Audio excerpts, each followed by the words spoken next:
I visited Dubai earlier this year, and even though I was on holiday, with my interest in property, I ended up viewing loads of property, trying to understand the property market and understand how mortgages in particular work in Dubai. So I thought I'd do a bit of a mini series kind of explaining how mortgages and lending works in Dubai for residents and non-residents. So if anyone's looking at investing, purchasing properties in Dubai, listen to this video and it should have some useful information for you. This will be a 7-part series. The first part will talk about affordability and LTVs. The second part will talk about mortgage conditions and timelines. Third will be credit reports and how they work in the UAE. The fourth will be what fees are involved when purchasing properties in the UAE. Fifth part will be about equity release, which is a really interesting topic. The sixth part will be about self-build properties, and the seventh part will be about off-plan. So let's kick off things with affordability. So in the UK, if you're looking to purchase a personal resident, you will typically be able to borrow up to 4.5 to 5 times your gross annual income. Now in the UAE, they look at this completely different. They use something called a debt burden ratio. And what this is it looks at your annual income and your expenses and assesses your affordability. So it's almost a calculation to understand what your debt payments are and if you can afford to pay them based on your surplus cash flow that remains in your account every month. So with debt burden ratio, you can typically borrow in the UAE up to 50% of your monthly income pre-tax. And the way they calculate debt repayments is typically using something called EIBOR. So it's similar to like a base rate in the UK, and they typically do the monthly repayment calculations based on EIBOR plus 2%, which is a stress test. So if that monthly repayment amount is under 50% of your monthly income pre-tax, then you're good to go. Now, something I found really interesting, buy-to-lets in the UK, typically a lender will expect the borrower to have a certain income, like minimum £25,000 per year or £50,000 per year, but they'll assess the rental income ratio against the debt. And if the rental income you're drawing in from that property you're looking to purchase covers the debt repayments plus typically an additional 25% headroom, then they will lend you up to that amount on that property. However, in the UAE, they do not include the expected rental income from the property that you're looking to purchase. So therefore you have to be able to afford the repayments from your existing income based on the debt burden ratio without the new rental income from the property that you're about to purchase. The reason they look at this in this format is because in the UAE they are fortunate enough to not really have a tax system for personal income. So everyone owns all their rental income and all their other assets in their personal names.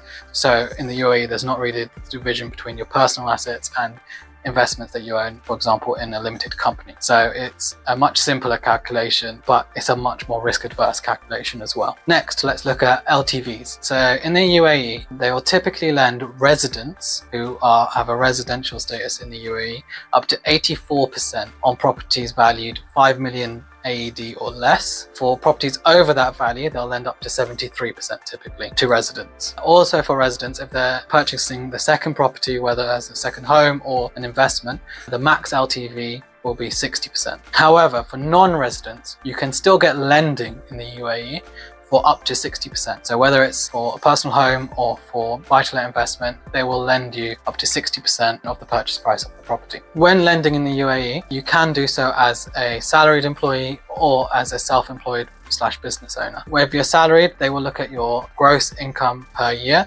minus your liabilities, in particular your other debt obligations. If you're a self-employed individual or business owner, they'll look at the net profits of the company and the percentage you own of that company, and they will use that in their affordability calculations. In terms of timelines for purchasing in the UAE, so typically if you're a resident, it works a lot quicker. If you're looking to purchase a property, they will typically take 3 weeks to get your approval completed and the purchase completed. If the seller has also got a loan against the property, then this can add delays to the process, and that will typically take an additional 2 to 3 weeks. So typically overall between 5 to 7 weeks to complete the purchase of a property. If you're a non-resident, timelines are slightly longer, typically 4 to 6 weeks to purchase the property if the seller doesn't have any lending or charges against the property, but you need to add on an additional 2 to 3 weeks if they do. So in the UAE, you can get up to 25-year term loans. Now, that is also dependent on your age. If you're employed, you can lend up to the age of 65. So if you were 50, the maximum term loan you could get is for 15 years. Whereas if you were 40, at the time of purchase, you can get the full 25-year term loan. For self-employed people, you can borrow up to the age of 70 years old. So in part 2 of our Dubai mortgage mini-series, we'll be looking at the mortgage conditions you might face and the timelines involved. So in the UAE, they have a similar concept to what we have in the UK of an agreement in principle. They call it a mortgage pre-approval. The lenders don't charge you for this, and typically a mortgage pre-approval in the UAE will last 60 days. You can get them as a resident or as a non-resident. In the UAE, there is no limit to the number of properties that you can own in your personal name. Similar to UK, but there's no limit. As long as you can prove the affordability of the debt repayments, they'll lend you money against it based on the LTV parameters. Unfortunately, in the UAE, there's no such thing as second charges. You can't get a second charge against a residential property, or it's very difficult to do so. You can in a business, so if it was, for example, a commercial warehouse, you can have multiple lines of credit against that warehouse. But for any residential property, it's a very uncommon product. One of the conditions in the UAE is that if you have someone under the age of 21 as part owner of a property or full owner of a property, they will not be able to get lending. In the UAE, it's a rule, you can't lend to a minor. That's it for episode 2. Stay tuned for the next. Welcome to part 3 of our Dubai mortgages mini-series. So in the UAE, similar to the UK, they have something that is equivalent of an Experian credit report. It's called the ACB. So this is a personal credit report for individuals in the UAE, and it looks at their track record when paying bills. So in particular, their utility bills, any debt instruments they've got, and their track record of paying them in full and on time. So stuff like credit cards, other mortgages, car finance, etc. It also looks at stuff like rental. So if you've been late on rental, that will affect your credit report, or if you've not paid any rent to your landlord and you've got any outstanding arrears. It'll also look at things as small as your phone bill and any other bills in your personal name, and if you're not paying them in full and on time. Now in the UAE, credit reports are a lot less regulated than in the UK. However, whilst all these factors may negatively impact your ability to get lending in the UAE, each lender looks at individual cases on a case-by-case basis. So if there's rationale behind why you might have missed payments or why you might be behind on certain payments, etc., they will look at it on a case-by-case basis. Welcome to episode 4 of our Dubai mortgages mini-series. Today we're going to be talking about fees involved when taking out mortgages in the UAE. Similarly to the UK, in the UAE you are charged several fees when taking out mortgages. The common ones include a processing fee, valuation fees, mortgage regulation fees, life insurance, and property insurance. And one that I find really interesting is their concept behind when you get a mortgage in the UAE, you must take out life insurance. Now, it's actually not a large cost, it's a term life insurance, and it's cancelled when you sell the property or you pay off your mortgage. But the rationale behind this is because when a lender lends you money and you might be the sole or main income provider in your house, they then, in the event that you unfortunately pass away, lenders in the UAE don't want to be stuck with a property where there's a family living in there, but they've got debt against the property, so they have to repossess. So they don't want to be kicking families out. That's why they insist on you taking out life insurance as part of any lending in the UAE, and that would then pay them off their remaining balance of their loan, and then your family is left with the asset debt-free, so they can live in it or rent it out or do so as they please with it. Also in the UAE, they're a lot fairer about early repayment charges. So in the UK, if you get a buy-to-let lending in particular, or even a personal residence lending, typically you'll be hit with early repayment charges if you try and pay off your mortgage early. So typically in the UK, for personal residence, you can pay up to 10% of the mortgage every year. Anything above that will incur a fee. For UK buy-to-let property, typically there's a fee if you pay any of the mortgage off during the fixed period. However, in the UAE, you're typically allowed to pay 15 to 25% of your mortgage per year without any penalty. And if you go above this limit, there is a cap on the fees that the lender can charge you. It's typically 1% or 10,000 AED as a one-off fee for the amount you pay over that balance. In the UAE, once you've paid off your mortgage, you'll have to get the charge released against the property. This is the nominal fee of about 1,650 AED, and it typically you can go down to the government office. It'll take you roughly an hour to go and get that sorted. That's it for episode 4.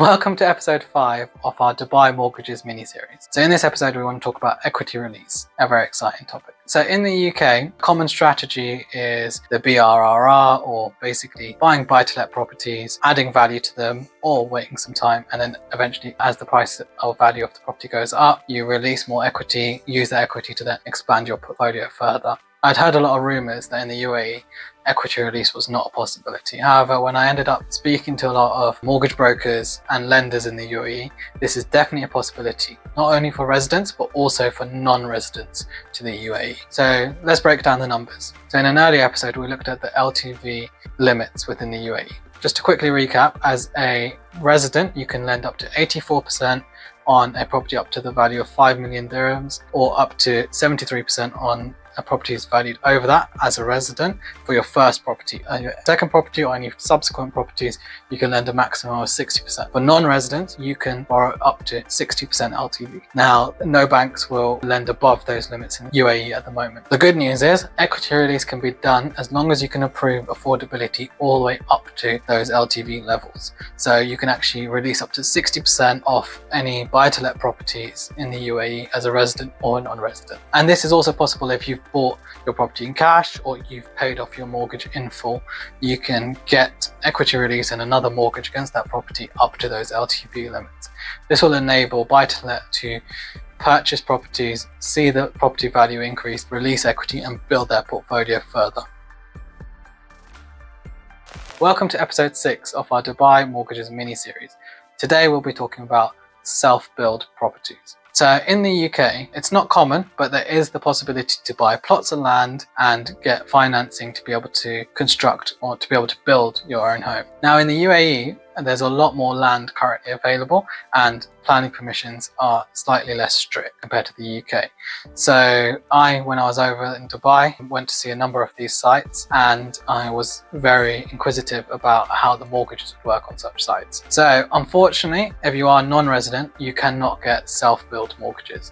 There's no lenders that I was able to find that would do it. For residents, you'll be able to lend up to 50% of the purchase price of your plot of land. On top of that, lenders will also lend you up to 100% of the build costs for your property on that plot of land. Now, this is all subject to your debt burden ratio, which is something we discussed in an earlier episode, but in essence is based on your affordability assessment for being able to afford the repayments of the loan. So this is great news for those looking to build their dream homes in a place like the UAE. Financing is easily available for residents, and there's some really interesting sites out there that are being developed where you can buy large plots of land for very reasonable prices and then get financing to go ahead and build your dream homes on them. A site that I went to see that I was really impressed by was Arabian Ranches. So if you've not checked that out yet, go check that out. It's not in Dubai, it's actually in Abu Dhabi. Hi, and welcome to part 7 and the final episode of the Dubai series. Today we wanted to talk about off-plan properties and the mortgages you can get on them. Firstly, what are off-plan properties? They are when a developer is building a site or community and they are selling those properties in advance of building them. So right now there's plans and renderings that you can view, and then you can purchase those sites or properties in advance of them constructing them. So sometimes they are 3, 4, 5 year plan to build those, and the way they typically work in the UAE is with payment plans. So you identify a site that you're interested in based on the floor plans and renderings. You then put a deposit down and then you get a payment plan. Payment plans typically can range anywhere from 80-20, which means you pay 80% prior to completion and 20% on completion, all the way to the opposite, where I've seen you can pay 40% prior and 60% on completion. So it really varies, and then there's a few different options there. So there's a number of different options for these payment plans, and it really depends on the developer and the development itself what the payment plans available are. Typically the higher end developers and more reputable developers will have payment plans where you have to pay them more in advance, as that obviously helps their cash flow. Now, why buy off plan is the big question. Typically the reason you buy off plan in advance is as a community in the UAE gets built out, the first few phases are sold at a discount, because obviously there's nothing there, there's no amenities, there's no construction there, so you're taking a larger risk. You therefore get a bigger discount when you invest in those early on. Then what a number of investors look to do is something called flipping. So they'll buy these investments and they'll say, I've seen this unit that's 2 million dirhams. I'll pay the payment plan over the next 3 years. Let's just call it 50-50. But after 2 years of paying off into it, and they've maybe paid 30% off the investment out, now those same projects, now it's getting closer to completion, are selling for 2.5 million dirhams. So they've invested 30%, so 600,000 dirhams, but they've had an offer for 2.5 million for the site, which means that obviously still 1.4 needs to be paid to the developer, but then they get their 600,000 back as well as an extra 500,000 dirhams. So they've almost doubled their money on these type of investments. And these are getting more and more popular, but it's very speculative because you're really gambling on the fact that these properties will be worth more in the future prior to completion, and you'll have a buyer ready to buy them. So what to look for in off-plan developments? So what you really want to look for is the reputation and track record of the developer. There's a number of government-backed developers who are very reputable and have done a number of sites. There's also a number of very reputable private developers. And normally you are quite secure in places like the UAE and these kind of off-plans, but businesses do go through hard times and can struggle, so you do want to look for larger, bigger scale developers with a good track record so your investments are protected. Okay, so now coming to mortgages. It's very uncommon to actually be able to get a mortgage during your payment plan. And that's not actually necessarily the financial risk impact that causes that. It's actually the administrative impact. Because these payment plans are so bespoke, and some are paid monthly, some are paid quarterly, some are paid annually, some are paid on ad hoc payment schedules, it would be an administrative nightmare for a lender to be able to lend you on those additional payments every time you make them. The cost of doing that doesn't make it viable for them to lend on those. So that's actually why it's more uncommon, rather than the financial risk involved of the development, say, not happening or not going through. But when it does come to actually purchasing the property and coming to the final payment, so say in the case of a 50-50 payment plan, you paid 50% off up front, you owe 50% on completion, that final payment can be mortgaged. Say for example, in that scenario, you've bought a 2 million dirham site, paid off $1 million, the million is due on completion, you want to purchase it and pay that, you can mortgage that and finance that out over a term agreed with your lender. The other option you can do if you want to release more equity is, in that same scenario, say that 2 million dirham property has now gone up in value to 3 million dirham. You can actually lend against a new amount, so you can release a significant amount of equity at that point in time without doing anything else. In that scenario, you still owe 1 million dirhams to the bank, but you're now able to borrow, say, call it 60 if you're a non-resident or it's a buy-to-let investment, 60% of 3 million, which is 1.8 million dirhams. Give 1 million to the developer, which is the final payment, and you'll get cash of 800,000 dirhams at that point as well. Obviously that will be part of the loan, which you'll have to repay over time. So thanks for joining us on the Dubai series. It was really exciting to learn about mortgages in Dubai, as this is my area, and how they do things differently. If you have any questions or you have any comments, please let me know. Thanks.